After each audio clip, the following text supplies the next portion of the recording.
Well, mental health has been a huge issue. It's still in the news almost daily. Did you know that getting physical can help your mental health? We're going to find out. We're at Simple Man Martial Arts with Nicholas Boffa with Lucent Recovery, along with Anthony Salvatore. You're one of the owners here. Yes, sir. And so we're going to find out how that's going to help. But first, let's go to what kind of movements, why getting physical can help with your mental health. Yeah, absolutely. So working with physical movements engages your autonomic nervous system, which can provide a deep relaxation and provide a mental health outlet for people who are experiencing anxiety, depression, and all sorts of other mental health illnesses.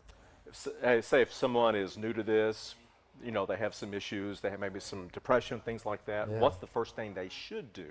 Come to you, and then what do you do? Yeah, so if they come to me, they'd engage in something like experiential therapy, which is hands-on, which is going to directly engage the autonomic nervous system.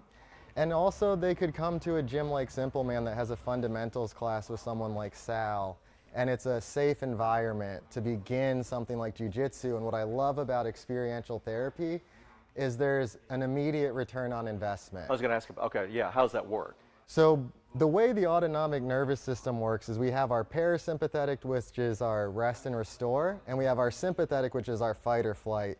People experiencing something like a sympathetic or anxious sort of state, if we do something like jiu-jitsu, connect with community, exercise, it's going to drop us into a parasympathetic. Okay, and you can do this at home as well, say just when you start feeling something, can you go into some kind of physical activity? Certainly. So any sort of movement, whether it's solo exercise, sometimes breath work like we do at Lucent, even things like art therapy or group dynamic sort of stuff is a great way to get into experiential therapy.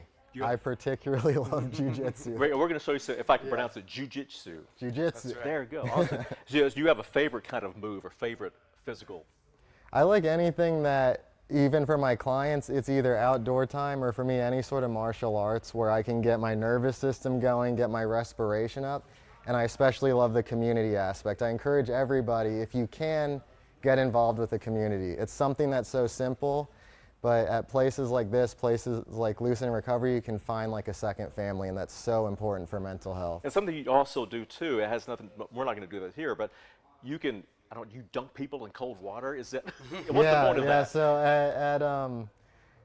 at Lucent Recovery, we do use modalities like sauna and cold plunge. What does that do? So once again, that's a big sympathetic reset. It's a big nervous system reset. And initially it's going to suck and it's going to be tough, but as soon as you get out of that cold water, you're going to feel a deep relaxation, a deep reset. It's something that clients love. Right. How often do you do this?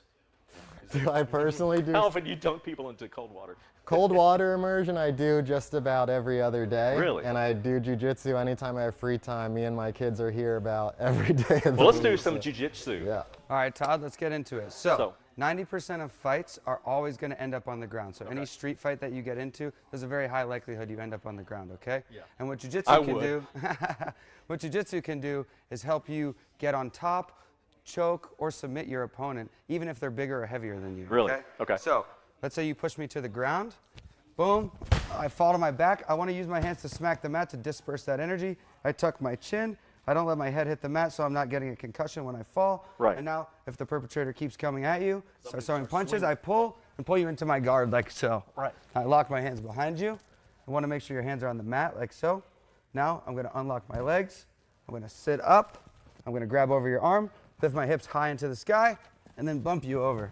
Now I'm on top. Right. And now I dictate where this fight goes, okay? Okay. I can either call the police or I can... You can't do much. do some damage from there, okay? Now you're going to go, okay? So I push you down. I want to see you break fall, hit the mat. Nice, very good. Now I start coming at you. You pull me in. So grab my wrist, pull me in. Nice. Now lock your legs behind my lower back. Very good. Now from this position, if my hands are on you, we wax off, get the hands on the mat. Boom, perfect. Now you grab my wrist, unlock your legs, put your feet on the mat, reach up and over my arm like over here. All the way, sit up, sit up. Now bump your hips high into the sky and bump me over. Nice, very good. And now you're in control. Okay. Exactly. Awesome. Nice work. All right, appreciate it. Anytime.